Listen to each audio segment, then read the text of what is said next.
Hey y'all, thanks for tuning back into Chickanic. Hope everybody's having a great week. Do not go anywhere if your chainsaw is not oiling, because today we're going to figure out why.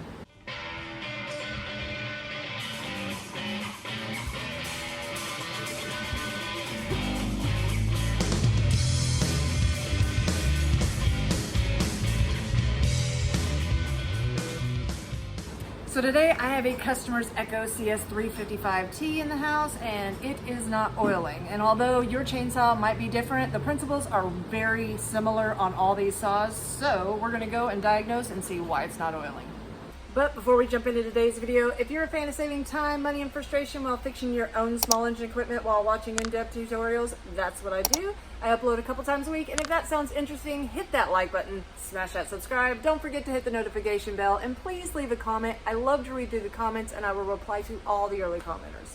Number one, the first thing to check, is there bar oil in your saw? A lot of times, customers don't even realize how much bar oil their saw will actually go through. You'll probably use as much bar oil as you do fuel mix, so every time you put gas in it, check that bar oil. While you're in your bar oil tank, always make sure that a bunch of debris hasn't fallen in there. It's really easy because it builds up around the bar oil cap for it to just fall in if you don't clean it off before you open it up. And what happens, it sucks it into that filter that's inside of your tank, and it can definitely make your chainsaw not oil if it's not getting the oil through the filter. Next thing you do, you want to take your bar off and check to see if the holes in the side of your bar are clogged up. This one, it doesn't have the little oil holes. It travels through this part right here. The chain adjuster will be on the bottom hole, and then the oil will go through here. It's got a little hole through the top, and it goes all the way down and will lubricate correctly. Make sure if you have any little holes that they are all cleaned up and the entire channel going down your bar.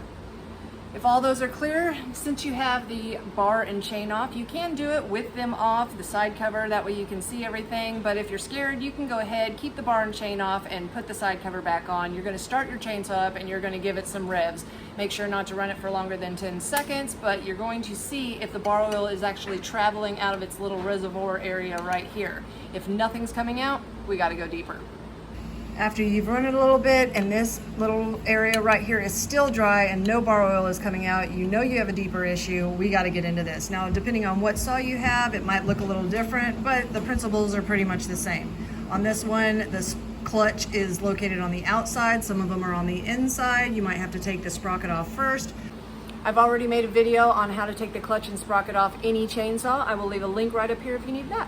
On the CS-355T and on many others, they will have a screw holding this plate down right here in the center of the bar studs. This one also has a bracket part of it that goes all the way down behind next to this dog here. So I've got to remove this screw. I've already removed that screw, and we're going to remove this plate.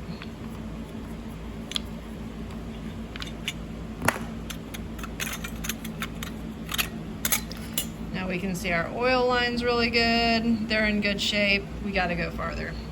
So I've already removed my clutch. It's always backwards threads on these, so it's righty loosey, lefty tighty.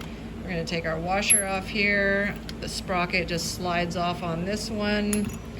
Get our needle bearing out, and we are to the oiler. First thing you're going to want to do is check your worm gear, and how your worm gear turns is from your sprocket, and then it turns your oiler, which actually pumps your oil up into your bar. So on this particular one, I've got to take this plastic piece up right here, and then this is a metal worm gear on this one. Now on the steels, they have plastic worm gears, and a lot of times you'll see them boogered up. On the Echo, on this model, they decided to go backwards. They used plastic gear inside of the oiler and a metal worm gear, and looks to me like the oiler itself, the plastic gear inside, is not there anymore. So at some point it got locked up. I'm going to take you in closer so you can see what I'm talking about.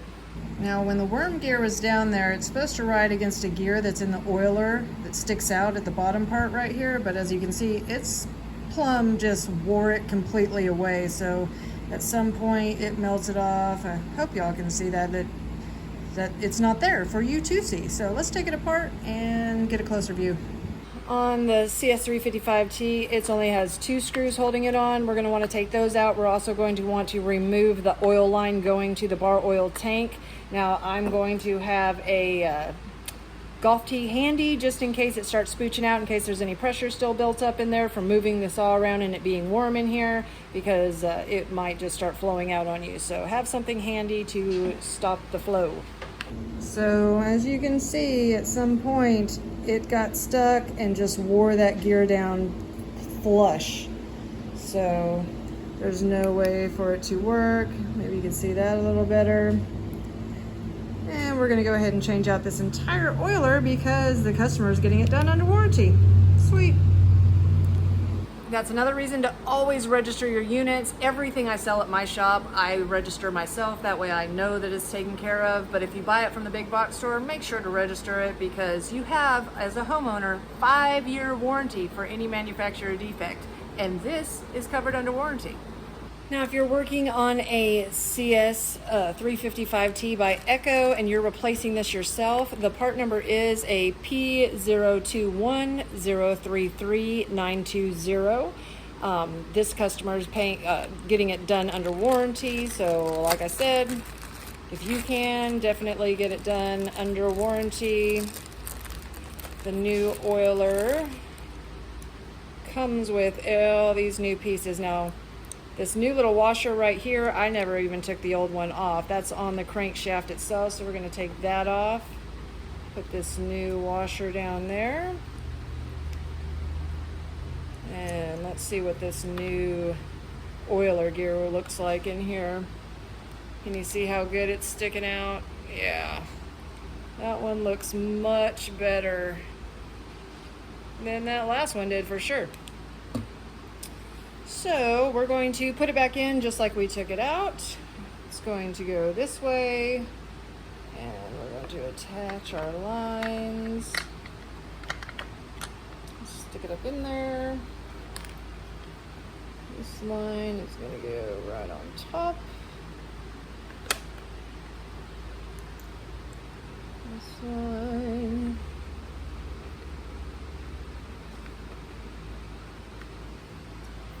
We're going to put our 2 screws back in.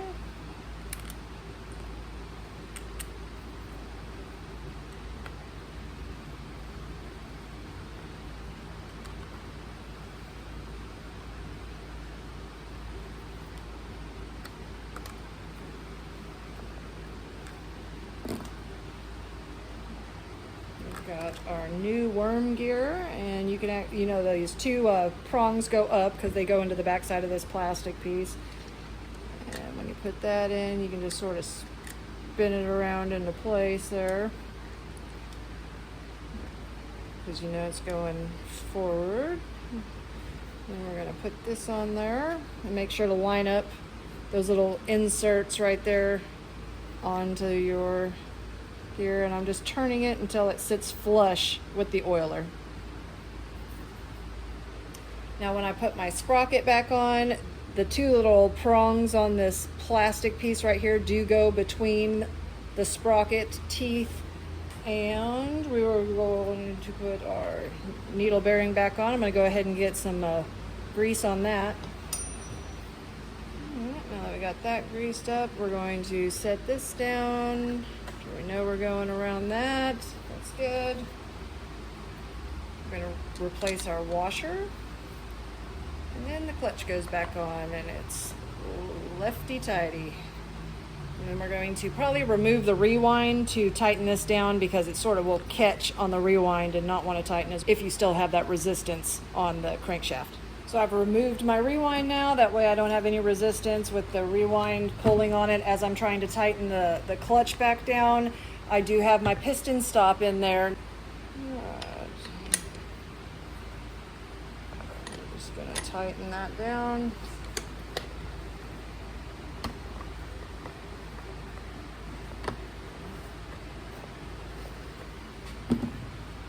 And we're good. Don't forget, remove your piston stop before you go and pulling on it, because you can blow a hole through the top of your piston. Had a customer come in, asked to borrow my piston stop one day, forgot that he left it in there, went to go yank on it. Next thing you know, his saw was trash. So I think we're good. I'm going to take it outside and see how she oils. Now, since the oil lines were completely dry, it will take a few seconds and a few revs before it actually travels through everything and starts coming out the side of the saw, but we're just gonna start it up and watch for it to come on out here.